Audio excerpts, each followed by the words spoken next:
Marcus, how you been, brother? Very good, man. Very good. Busy, but great. Great to be back being busy.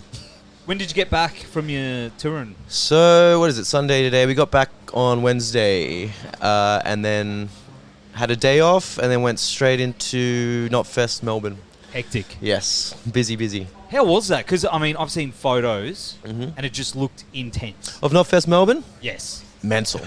Absolutely mental. Honestly, yeah, both Melbourne and Sydney was so surreal seeing so many people out there, and also so many people here to support metal in Australia again after not having these kind of festivals be so prominent for so long. It's it was mind blowing, and it was every band on the bill is ridiculous. Everyone is an unmissable band, so it's been a really good time. The good thing about it is it's a good blend of international and our own, Absolutely. You guys, and you got Parkway Boys and Alpha Wolf, and both like legacy band, older bands, and the new bands as well. It's really cool to see that crossover as well. Is there anyone that you've watched that's impressed you that you haven't seen yet? Honestly, everyone, but Spirit Box in particular. I mean, I hadn't got to see them due to the last few years we've had them. We've been able to get over there, and seeing them play live is they're flawless. They're really, really good. So I'm really stoked to see them or to have seen them. Bad Omens as well. Oh yeah, ridiculous. Dude said he was unwell and had a rough voice. Sounded ridiculous. He's so good. So there's so many bands that are sick on this run though. But that's the weirdest thing as well, because being a vocalist, and I've done it for years as well. So it can just come out of nowhere for no reason whatsoever. Absolutely, you just sleep on the plane wrong, and your voice is gone. Yeah, exactly. So it's rough, man. I hate the voice. Is a tough mistress, isn't she? It is. Mm-hmm. Yeah, and then you got to do more warm-ups, try, and then you're like, oh, is it going to happen? And then it all works out. Sometimes it works out.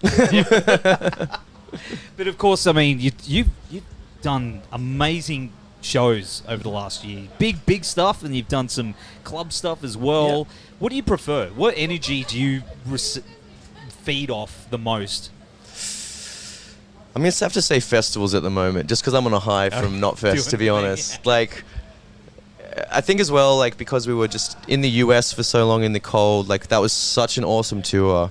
But to be able to come home, and you never know how a festival's going to go. You never know if people are like, oh, yeah, it's cool. We've seen Northlane, though they're in Australia. They'll come back at some point. But to be able to come home and have such a ridiculous crowd, being so into it, to do that in front of a festival crowd is really special and really a good reminder of what we're doing and that people are really into it and where our home is, And the show is just ramped up as well.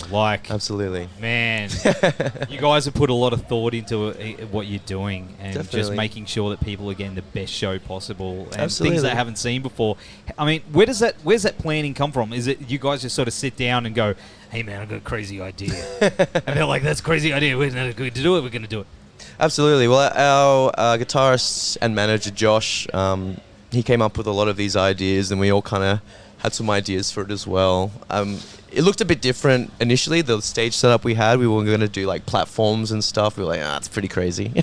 Let's start low and go big from there. But so yeah, we've got this cool LED wall thing with a lot of visuals, and I mean, for us, we just want to be able to put on a show that people remember, and man, I feel like people have been really enjoying it. So yeah.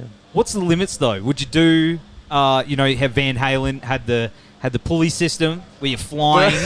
Do you reckon that's something that... Dude, we've had someone suggest that before, and I'm like, I'm not doing that. I'm not doing that. Imagine being up there and you're like, I gotta get it down. No, and it's just I'm not Beyonce, I'm not Van Halen, I can't do that crap. I feel like I would just feel so uncomfortable up there. I wouldn't be able to. You're like, I just can't. Nah. There's a lot of stuff like that is cool though, and all on this run as well. Winston's just popping up in the middle of the crowd halfway through their set and getting people to circle pit around him. I haven't seen that. That's kind of stuff that's I would never think of that, but that's so sick and so awesome. He just disappears and he's in the crowd. That's Hope I didn't spoil anything. That is a spoiler, ladies and gentlemen, but we're seeing him tonight, so that's okay. That's all right. That's all right. Sorry, guys. But I mean, of course, Knotfest, Slipknot, massively influential to so many people. What does Slipknot mean to you? I mean, being... Well, Slipknot was like one of the first, if not the first, like metal or heavy kind of music I heard. And even before I heard it, just remembering the masks, like seeing them before I would have even heard it, just being like, that's interesting, that's scary. But for me, like, that's a band that has been like really close to my heart since I was a kid, since I was like 12. Like riding the bus to school, listening to Volume 3, like every single day. Yeah, like, it's honestly so surreal to be able to be on this stage and be on Knotfest, the festival Knotfest, something that I've grown up thinking that'll never be something I'll ever do, let alone in Australia in front of like a home crowd. Like, it's so incredibly special, and they're such a like a crucially important band, I think.